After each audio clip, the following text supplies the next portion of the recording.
Hello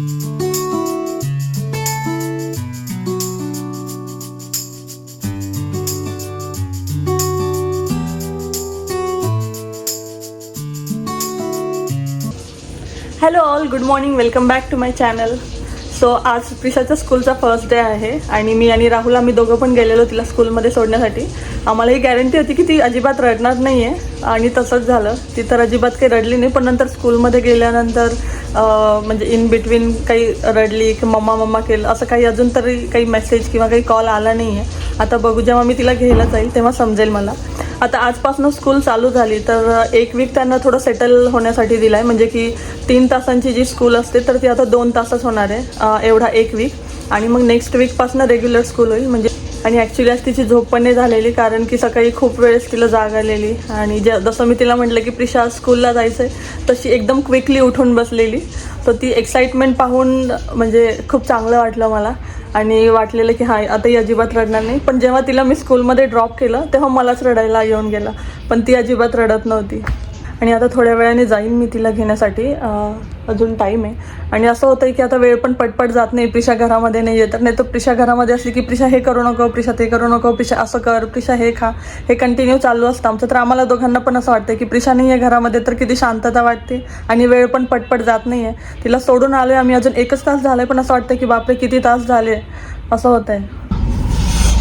hello, आता आम्ही प्रिशाला घेऊन जातोय स्कूलमधनं घरी. प्रिशा, तुझा फर्स्ट डे कसा होता स्कूलमध्ये? सुंदर. सुंदर, वाव. प्रिशाने एन्जॉय केला स्कूलमध्ये? टिफिन खाल्ला? अरे वा, माझी बेबी तर खूप गुड गर्ल. खूप सारे असे छोटे छोटे मुलं होते जे बाहेर येताना रडत होते मम्मा डॅडा असं म्हणून.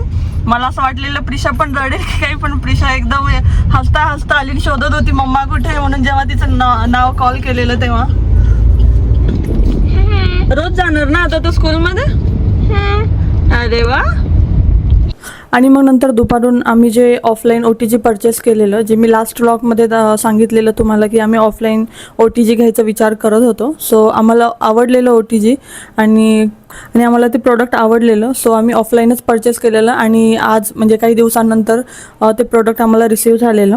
सो इथे राहुल आणि प्रिशा तेच करत आहेत की ते ओपन करून बघतायत की जे एक्साइटमेंट असते ना, काही एखादी गोष्ट ती छोटी असो किंवा मोठी असो, आपल्याला एक्साइटमेंट मात्र तेवढीच असते. भलेही तो प्रोडक्ट आल्यानंतर आपण लगेच यूज करो किंवा न करो, पण जेव्हा तो नवीन प्रोडक्ट काही रिसीव होतं आपल्याला तर तेव्हा आपण एकदम लगेच ओपन करून बघतोय कसं आहे काय आहे. आणि आम्ही ठरवलेलं की यामध्ये लवकरात लवकर केक बनवू. आणि ॲक्च्युली लास्ट टाईम जेव्हा आम्हाला जे OTG ऑनलाईन आम्ही ऑर्डर केलेलं तर तेव्हा आम्ही पिझ्झा बेस आणून ठेवलेले घरी, की आम्ही असा विचार केलेला की ठीक आहे आतापर्यंत आपण ओव्हनमध्ये पिझ्झा ट्राय केलाच आहे, आता आपण OTGमध्ये ट्राय करून बघू. आणि मग ऑनलाईन ऑर्डर केलेलं OTG जसं एक्सपेक्टेड होतं तसं नाही निघालं, म्हणून मग आम्ही जे पिझ्झा बेसेस होते तर ते ओव्हनमध्येच बनवलेले. त्याचं मी काही रेकॉर्ड नाही केलं, कारण की मी ऑलरेडी दाखवलं होतं की पिझ्झा वगैरे आम्ही कसं बनवतो. आणि आता इथे आम्ही विचार केला आहे की आता OTGचं उद्घाटन करू तर तेव्हा काहीतरी स्वीट बनवून करू. म्हणून मग असं ठरवलं की याच्यामध्ये आधी बेसिक स्पंज केक बनवून बघू, म्हणजे याचा सेटिंगचा थोडासा अंदाज येईल. आणि नंतर इथे प्रिशाचं जे पण OTGचा असा बॉक्स आलेला त्याच्यामध्ये प्रिशाची अशी मस्ती चालू होती, म्हणजे ती मी घरात बसलेले, हे माझं घर आहे, तुम्ही या आणि मला असं नॉक करा आणि म्हणा की मॅडम आपका पार्सल आया आहे. सो असं काहीचं इथं प्रिशाचं चालू होतं. आणि राहुल सगळं चेक करत होते त्याच्यासोबत जे त्यांनी ॲक्सेसरीज सांगितल्या होत्या त्या सगळ्या आहेत की नाही व्यवस्थित, काही डॅमेज वगैरे तर नाही.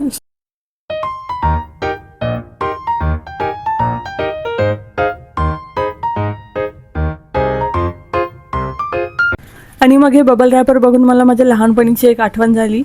तर ती म्हणजे मला लहान असताना हे बबल रॅपरचे बबल फोडायला खूप जास्त आवडायचे. आणि जेव्हा प्रिशाने हे आत्ता रॅपर पाहिलं तेव्हा ती पण खूप जास्त खुश झाली आहे, कारण की तिला पण हे रॅपर्सचे बबल फोडायला खूप जास्त आवडतात. सो इथे असाच काहीसा टाईमपास चालू होता आमच्या दोघींचा. आणि कधी आपण कोणती एखादी नवीन गोष्ट आपल्या घरामध्ये जेव्हा घेतो तर तेव्हा त्या गोष्टीसाठी काही ना काही अरेंजमेंट्स आपल्याला करावेच लागतात.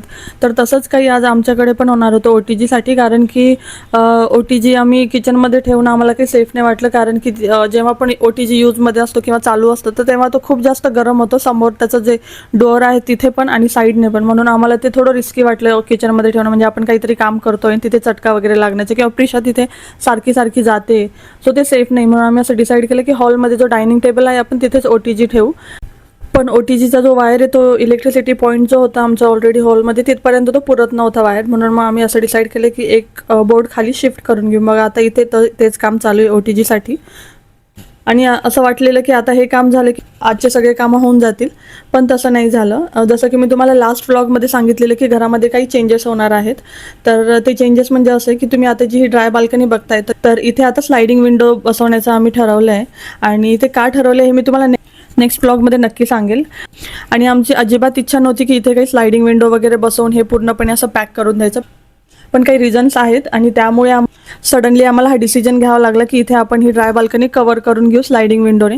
म्हणून मग आम्ही इथे स्लायडिंग विंडोसाठी ऑलरेडी ऑर्डर दिली होती आणि थोड्या वेळपूर्वी त्या दादांचाच कॉल आलेला की ते विंडो रेडी आहे आणि आता तिथे येऊन फक्त फिट करायचं काम बाकी आहे.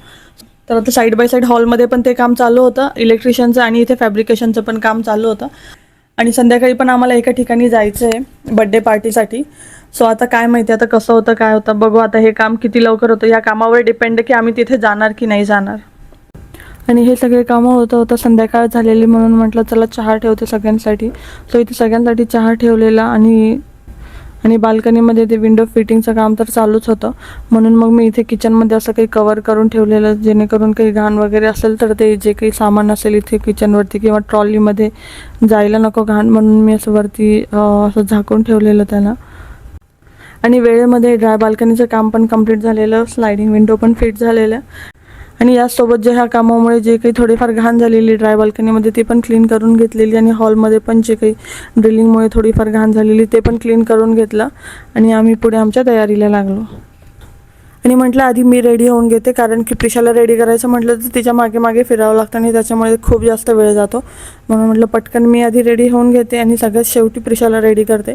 सो मी रेडी झाले, प्रिशाची बॅग भरली आणि मग नंतर शेवटी प्रिशाला रेडी करे. ड्रेस वगैरे सगळे रेडी होते, प्रिशाचे कोणता ड्रेस घालायचा आहे, शूज वगैरे सगळं मी ते आधीच करून ठेवलं होतं. कारण की मला माहिती आहे किती काही झालं तरी वेळेवर गडबड होते म्हणजे होते आणि माझ्यासोबत तरी नेहमी होतं. म्हणून मी आता ट्राय करते की जेवढं शक्य होईल तेवढं मी सगळ्यात आधी म्हणजे कुठे असं बाहेर जायचं असेल तर काय ड्रेस घालायचा आहे प्रिशाला, तिच्या बॅगमध्ये काय काय सामान घ्यायचं आहे हे सगळं मी आधीच ठरवून घेते किंवा पॅक करून घेते, जेणेकरून ऐन वेळ असे मध्ये कुठे कोणते काम निघाले एकदम, जसं की आता बाल्कनीचं निघालेलं.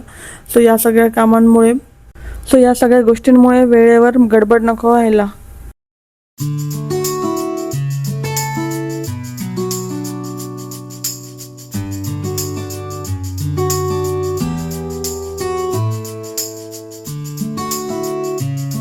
आणि जेव्हा पण असं कुठे बाहेर जायचं असेल आणि तो जर प्लॅन कन्फर्म नसेल तर आम्ही प्रिशाला काही सांगत नाही, कारण की मग कसं होऊन जातं ती होप्स लावून ठेवते आणि मग वेळेवर आपण आपल्या कन्व्हिनियन्सली जर तो प्लॅन चेंज केला तर मग तिचा मूड ऑफ होतो आणि मग चिडचिड होते मुलांची. म्हणून जेव्हा 100% तो प्लॅन कन्फर्म असेल तेव्हाच आम्ही प्रिशाला सांगतो. पण आजचा जो प्लॅन होता तो चुकून तिला सकाळी सांगण्यात आलेला आणि मग नंतर एकदमच एवढे सगळे आज काम निघाले तर आम्हाला पण थोडासा असा प्रश्न पडलेला की आज जाणं होईल की नाही, कारण की प्रिशाला तर ऑलरेडी आपण कमिट करून ठेवलं आहे. पण थँकफुली सगळे काम व्यवस्थितपणे वेळेत कंप्लीट झाले. आणि आता इथे मी प्रिशाला रेडी करते. प्रिशा रेडी झाल्यानंतर तिचं थोडंसं फोटो सेशन पण केलेलं आम्ही घरामध्ये आणि ती पण खूप जास्त एक्सायटेड होती. गिफ्ट तर आधीच घेऊन ठेवलेलं, पण गिफ्टची पॅकिंग बाकी होती म्हणून ऑन द वे गिफ्टची पॅकिंग पण करून घेतली. आणि याचसोबत मी आजचा व्लॉग इथेच एंड करते. तुम्हाला आजचा व्लॉग कसा वाटला मला कमेंट सेक्शनमध्ये नक्की सांगा. आवडला असेल तर लाईक करा माझ्या चॅनलवर, जर नवीन असेल तर माझ्या चॅनलला सबस्क्राईब करा. भेटूया पुढे अशाच एका छानशा व्लॉगमध्ये. तोपर्यंत बाय.